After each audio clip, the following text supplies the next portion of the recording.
Hey guys, if you're listening to this episode, please note that this original recording and released under the Balance Boss Mom podcast. The podcast has since evolved and is now called The Balance with Erika B.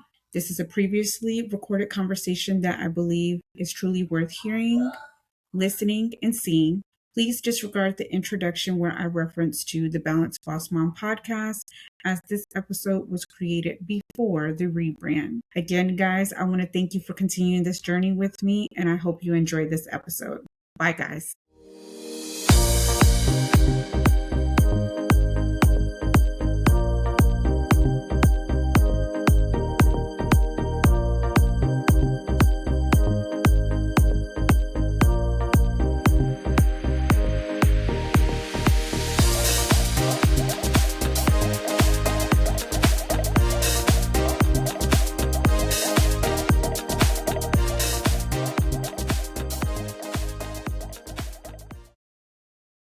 Guys, welcome back to another Balance Boss Mom podcast episode. Before we begin, I want to offer a gentle content warning. In this episode for this evening, we're including discussions about alcohol abuse, addiction, and narcissistic behaviors. If you or someone are currently going through any type of these struggles, I want you to be able to identify the help of what type of addiction or abuse that you're dealing with. Please note that support is available and you don't have to go through it alone. I am so excited about this podcast episode for this evening because although I put this trigger warning into this conversation, this is going to be a little bit more of a deep dive, getting to know kind of girlfriend conversation that we're going to have.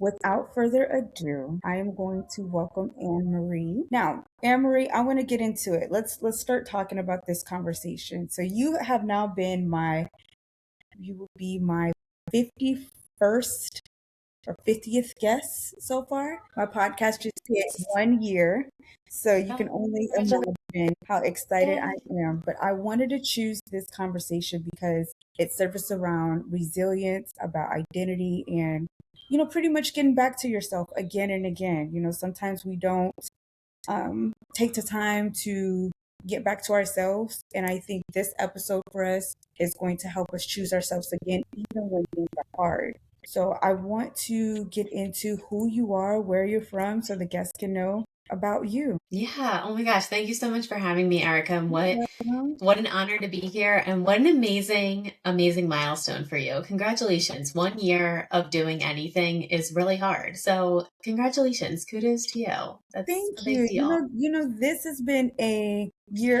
of reflecting, a year of patience for me, a year of trying something out new. So with doing something new, it has been hard to just go out there. And at first I was going to do all these solo guests, but once I started having guests on the podcast, I was like, this is the way to go. I don't need to I could do solo guests here and there, but this is the way to go. This is cool. So, like I said, let's get into it. Like who you are. I'm just really excited to dive in, and thank you for wishing me 1 year for the podcast. Of course. Yeah. So my name's Marie Schofield. I was born and raised in the suburbs of Philadelphia. And about 8 years ago at this point, I moved to Southern California. Mm-hmm. And I've been living here ever since. As you mentioned in my history, I did or have dealt with substance abuse disorder, alcoholism, and narcissistic abuse, and all sorts of stuff that we'll maybe get into a little bit more. But now, by the grace of God, I have over 13 years sober, and being sober, going through that, and everything that comes with it has been definitely a big rebirth story for me, for sure. Test of resilience and strength and all the good things that you mentioned. And I love working with women and just helping them rebirth themselves, come back. And, we call it like a rebirth or whatever, but it's really just, like you said, coming home to yourself.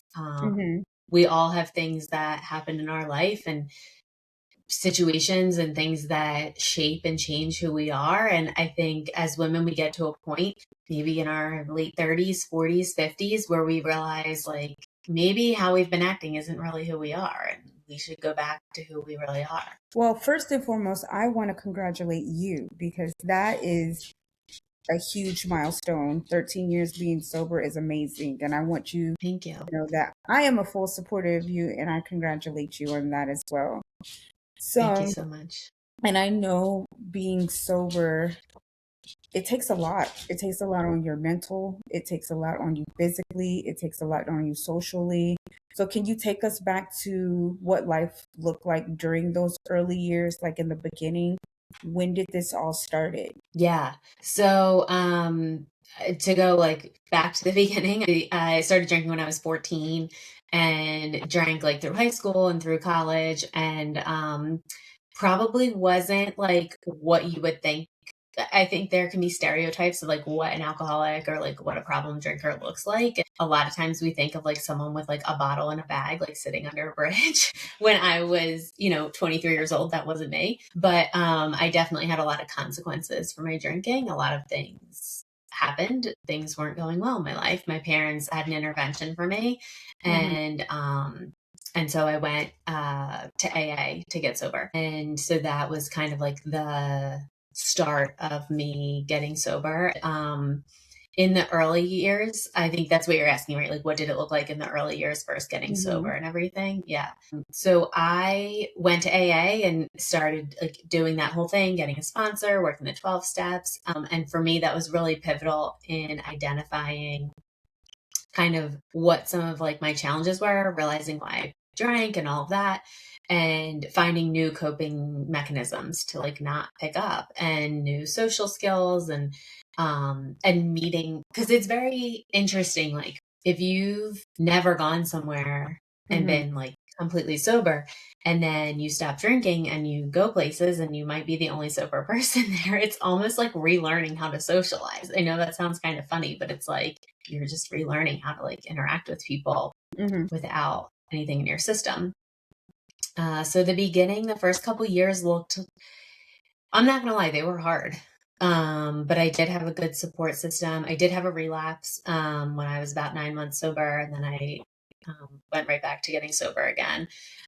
So it looked like some ups and downs, but in general, having a support system, having people around me, finding people who also weren't drinking was really important for me, and finding new coping skills. That's awesome. So, like in the beginning, where the alcohol has started, was it stemming from somewhere like what's the word? Not I don't want to say self-esteem because I feel like that's the wrong word to choose from. But was it stemming from something where like it was generationally passed down, or in regards to the alcohol, or was it something where it started at a young age and then it just you didn't know how to stop at that certain point? That's a great question, because is it generational? So, like, is it nature or is it nurture? Mhm. Right? Like, that's Mhm. always an interesting question that comes up, because some people will say it is generational, like it is genetic, and Mhm. that then if it's genetic, it tends to skip a generation, right? So, like, my parents didn't drink alcoholically,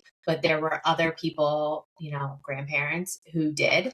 And so, okay, if it's genetic and it's like skips a generation, so then it would be my grandparents, skip my Mhm. parents, and then me. Or is it nurture, like how you grow up and there's just alcohol around and you pick up alcohol and you start drinking? I don't know the answer to that, to be honest with you, but Mhm. I think it could be both. And I think, and when I say nurture, I don't mean like my parents weren't drinking every night. My Mhm. parents don't have substance abuse issues, but in the culture or like social structure where I grew up, Mhm. there were kids in high school drinking, and so I would get invited to parties and there would be alcohol there, and I would drink. And so, kind of like maybe a little bit of like a rebellious teenage thing.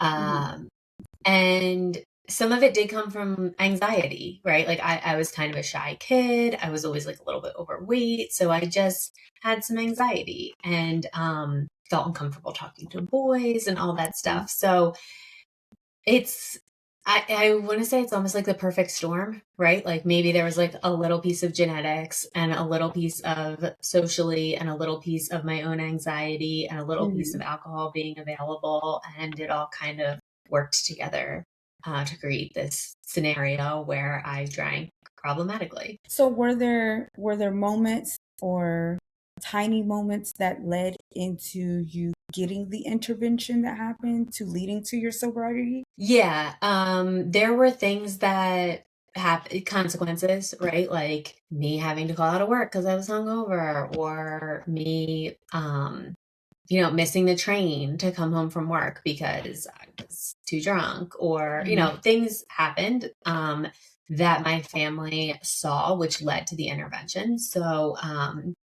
there were things that were happening that like weren't good and weren't normal.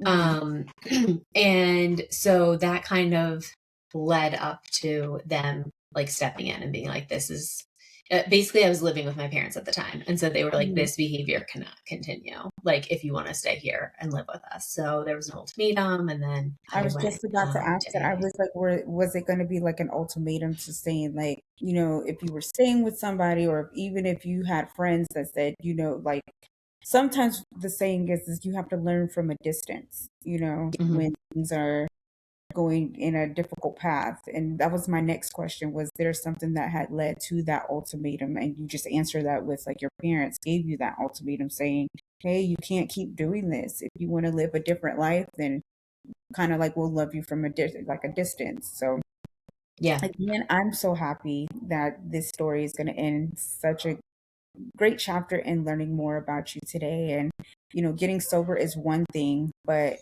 rebuilding your life afterwards is a whole different story, a whole different journey. So what did that look like after you had the intervention and after you took those Yeah. 12 steps? What did that look like? Yeah. So I just want to also like kind of add this little part in the story as well, that the night that my parents had the intervention, I was in therapy at the time. I had a therapist, and I happened to Mhm. have an appointment with him like after the intervention, just like so happened that way. I'm sure it was planned. I didn't know. So I go to therapy and I'm like hysterically crying, like, you won't believe what my parents did. They're going to kick me out. They gave me this ultimatum, blah, blah, blah. And he just looked me dead in the eye and he was like, you're an alcoholic. I always thought you were an alcoholic and you need to go to AA.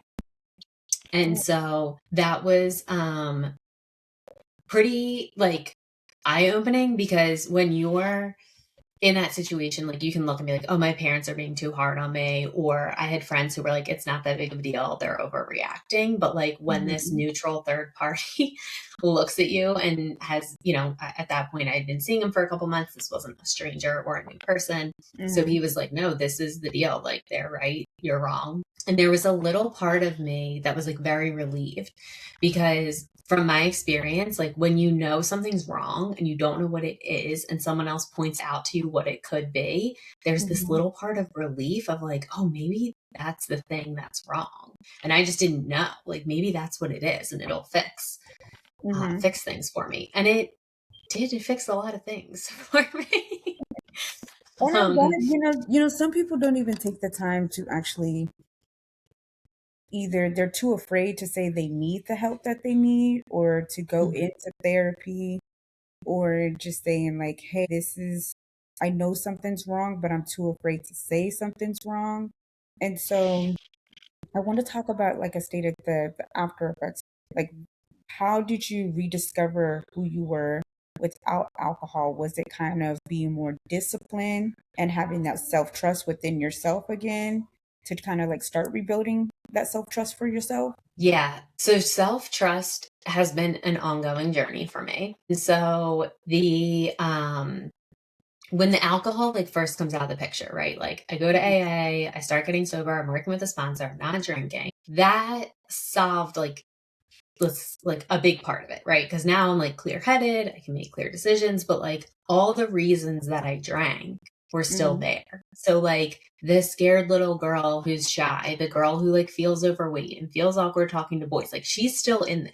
So then it's like going through and like working through that stuff comes afterwards. And then rebuilding the self trust, like for me, I feel like that actually came later.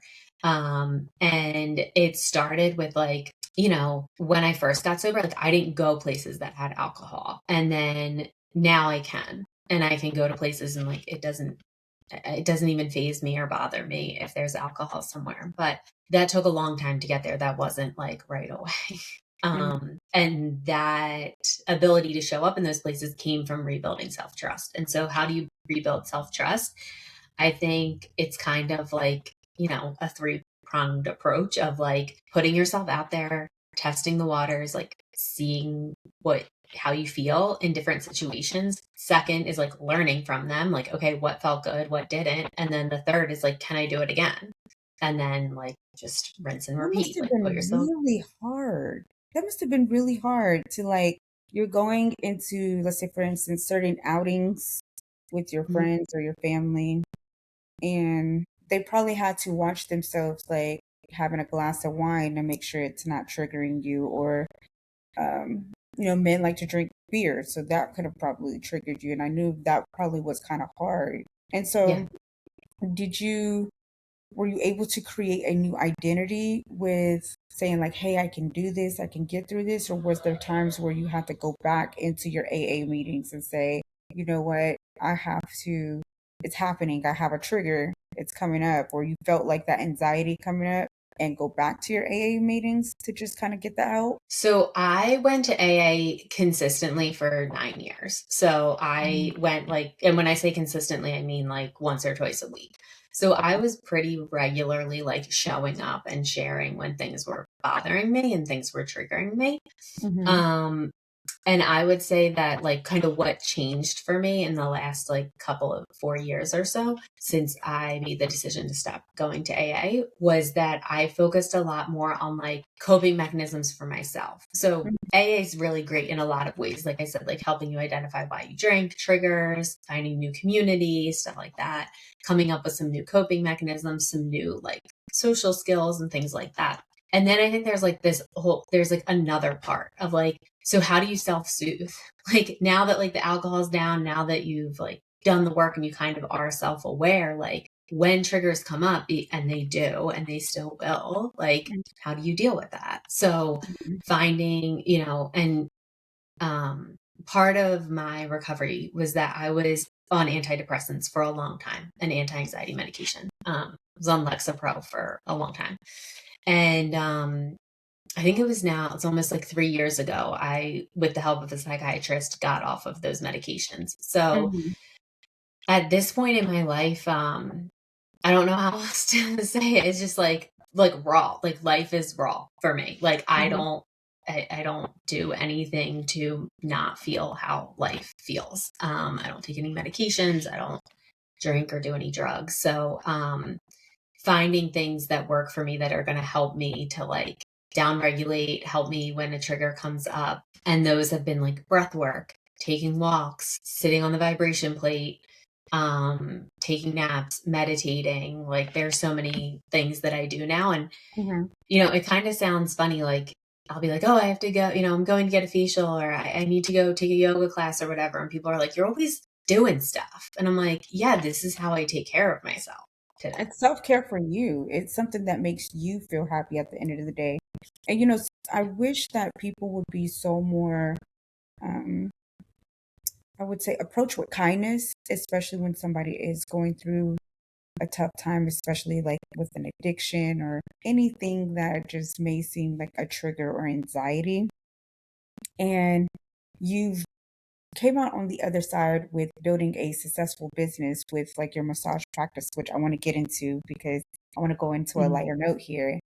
And which is incredible to do that during COVID, because I think COVID has put a rewind button on everything. It kind of just like you was standing still, it was quiet, people were start reconnecting with their families. I know for me, when COVID was happening, it was kind of like I can't go anywhere, I can't do anything, so now I have to find things with inside the house to make it kind of beneficial and things like that. So what led you into starting massage therapy? Was it going into school for massage therapy that led you into making a successful business? Yeah, so I have a an undergraduate degree in marketing. So I went to college, I graduated with a Hmm. degree in marketing. I worked in corporate for like five, it was like 3 or 4 years or something, maybe five.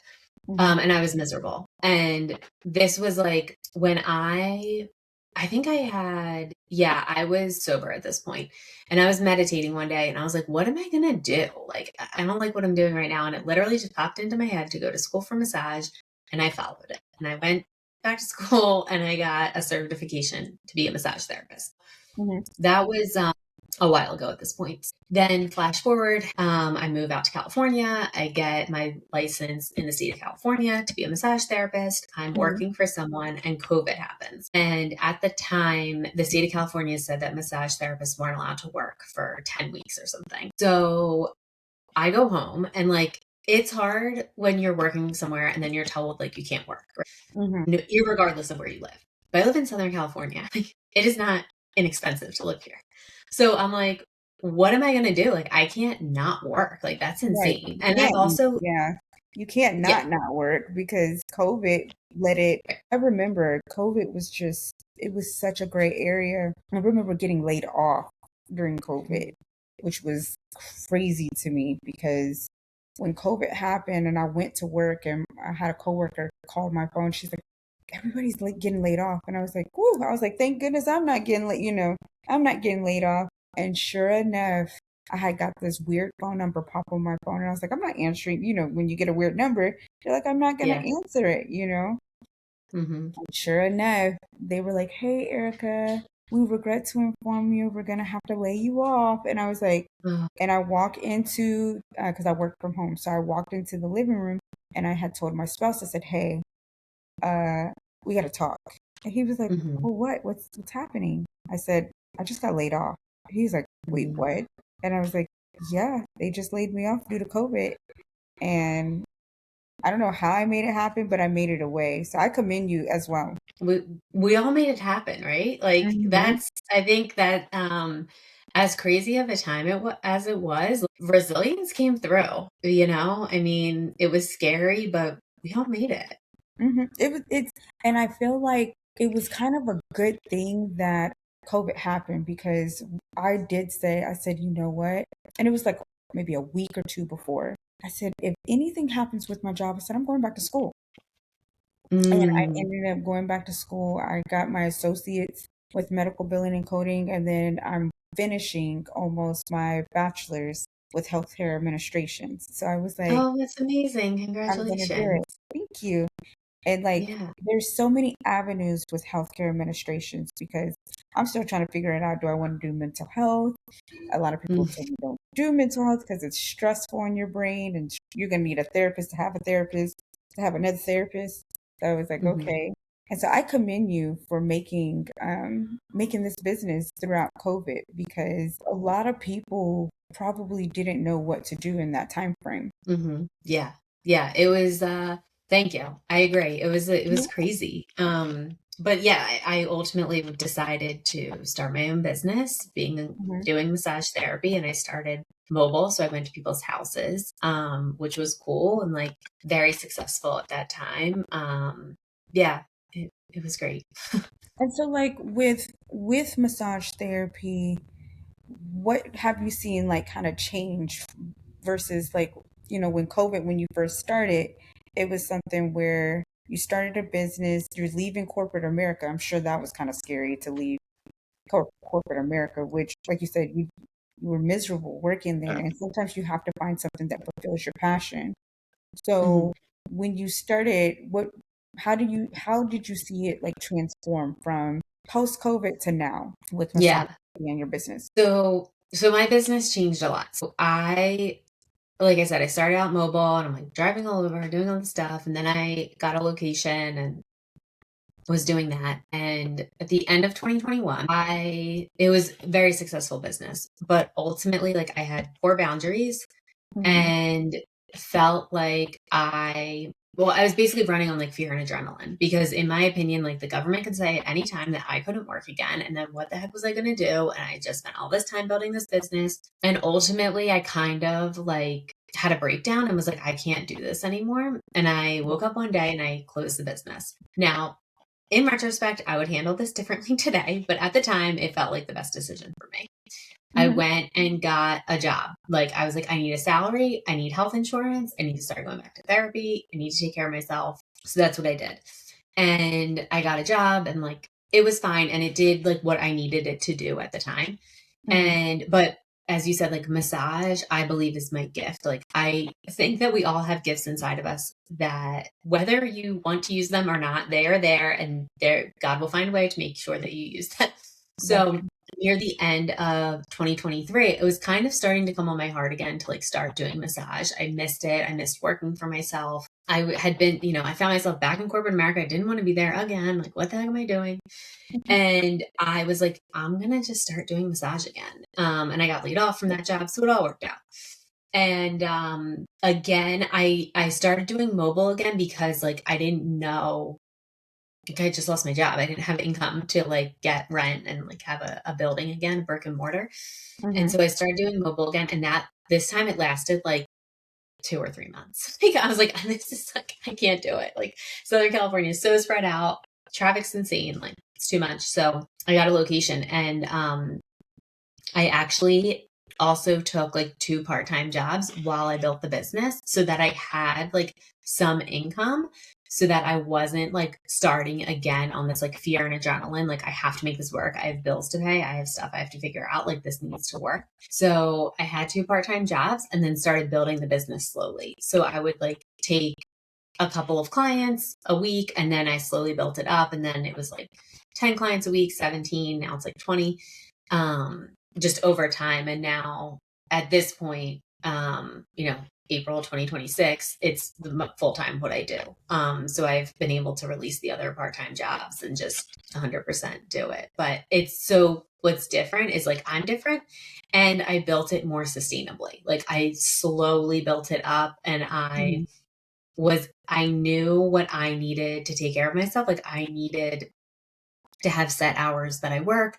I needed to have some income that was coming that wasn't dependent on me at the beginning so that I could build it up slowly and not feel like so much pressure and so much responsibility off the bat. So I like that because it does reflect about what post COVID was and how your future came about here now in 2026. When you had stopped, you said in 2023, right? When you first, that was the first time you had stopped, correct? It was 2021, the end of 2021, and I took a corporate job for 2 years until the end of 2023 is when I like restarted again. So when you restarted again and you made that decision to restart it again and now grow it into a six-figure kind of business, Yeah. what was different this time? Was it setting maybe stronger boundaries that set this to be a six-figure business, or was it something to where you had more a clear like a clear vision, like how you wanted your business to be, like you wanted it to be more longevity? Yeah, I would say it was more better boundaries around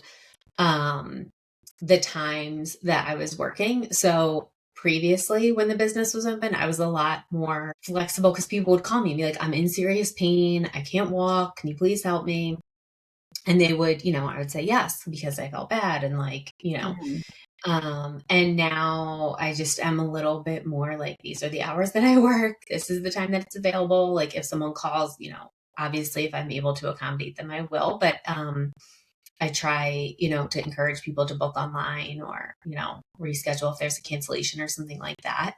And so also longevity, like knowing that this is going to be my career, like for the next 10 or 15 years, this is going to be my business. And so I think last time it was like, I need to make this work now. And this time it's more like, I need to make this work for the long term and not just for the next year. And so what did rebuilding teach you about yourself with the business? Was it something where you were like, this is it, you fell in love, like you kind of like fell, what I feel like is you fell back in love with massage therapy? Sometimes corporate America can take you out of falling in love with something.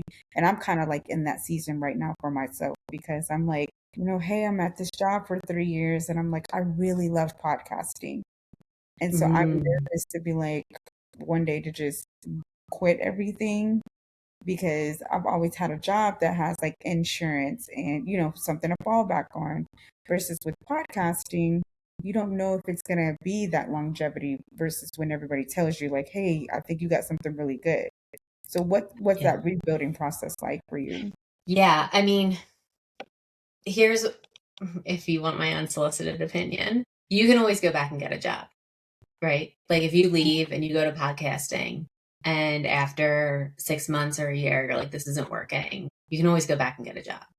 But how would it feel if you don't try the podcasting That's true. full It's like time? it's been like something that's been on my mind a lot. I'm like, I really like it. It's not something to where it feels like a job. It feels like I have a schedule, I have a routine, and you know, episodes release on Fridays, and the guests come on and they're so happy, and we chat for hours. Like we could chat for Yeah. hours.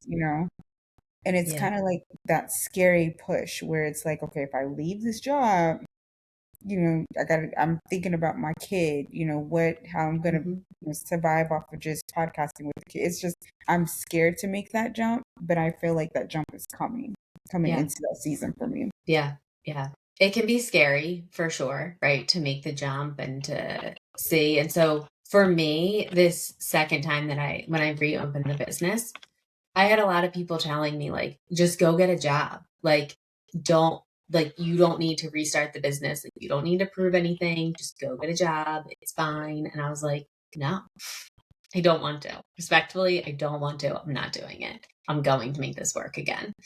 And so determination was definitely a big part of it. And like, I Hmm. want to make this work.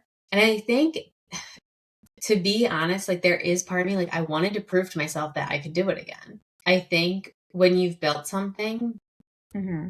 and then you proverbially burn it down, you Hmm. kind of want to prove that you can build it again. Um, and I did. And maybe that's part of my personality that I just want to like prove that I can do it. But it's so what did rebuilding look like? It looked like baby steps of like, okay, how do I get clients? Where's my location going to be? And just like slowly stacking like one brick at a time, like a location, starting to Hmm. get clients. What are my other ways to get clients? How do I get clients to come back?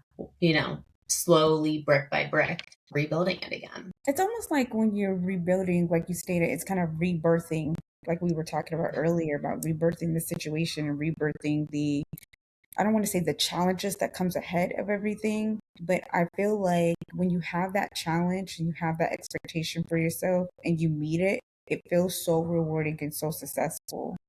You know, Yeah.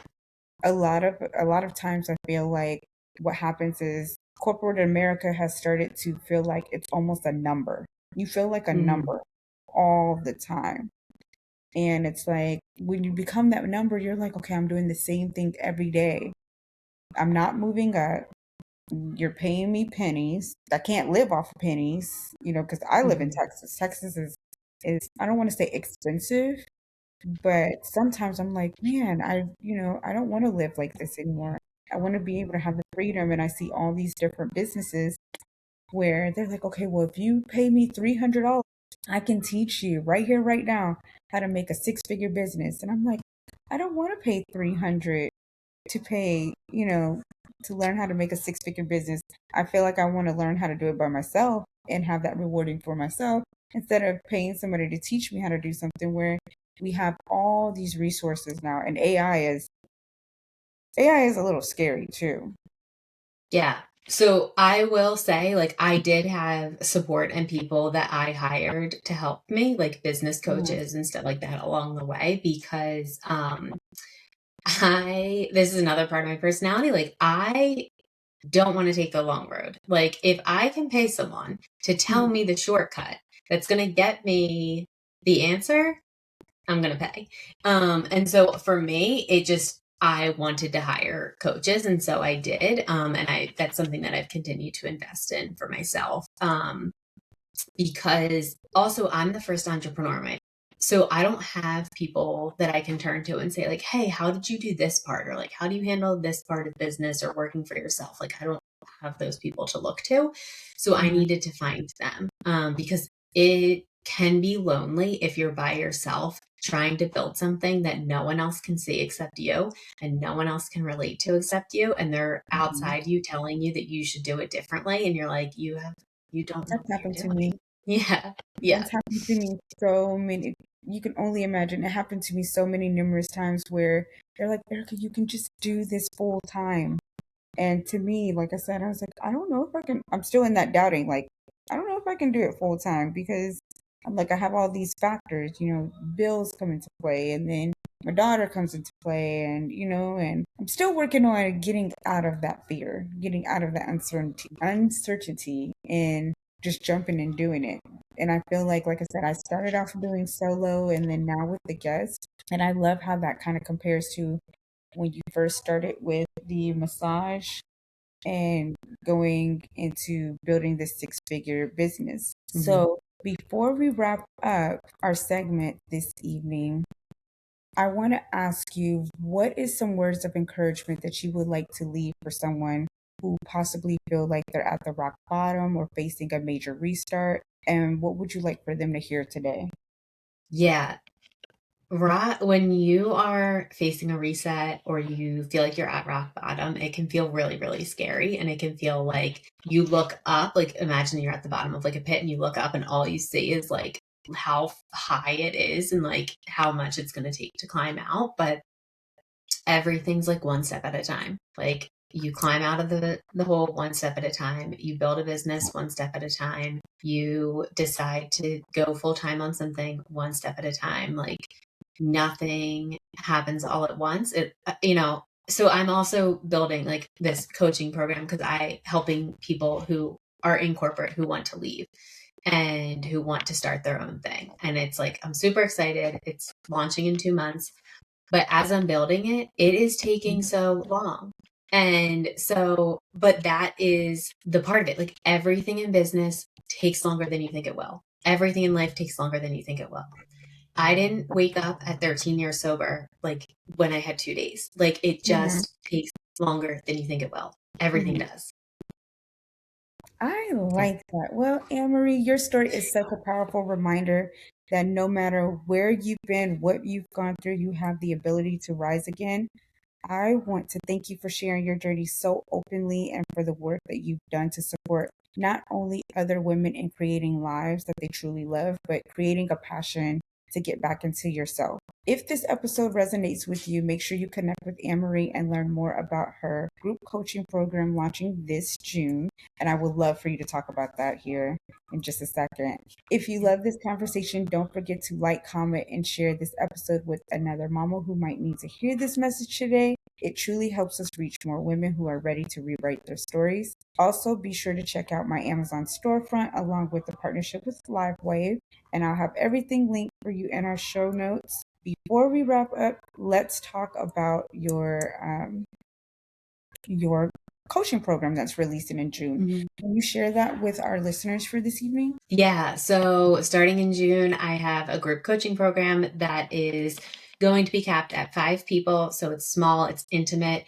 We meet once a week on Zoom for an hour and a half, and Mhm. I help you if you're transitioning out of corporate. If you have an idea, something you've always wanted to do, a business on your heart, something you wanted to start, I will help you start it. And we work together literally from zero to at the end of 6 months, like you have a business that is launched, that is generating revenue. And, Mhm. whether it's your goal to just have it as a side hustle or to fully leave corporate, I will Mhm. take you through the whole process. And I'm super excited for it. I'm excited for you to talk about it more and more to come, and especially release this in June. Of course, we have the Facebook group, so I would love for you to be a part of. So, like I stated, you guys, you can start over, you can rebuild, you can create a life that feels aligned, empowered, and fully yours. Until next time, keep listening to the Balanced Boss Mom podcast, keep living authentically, love boldly, and rewriting the rules.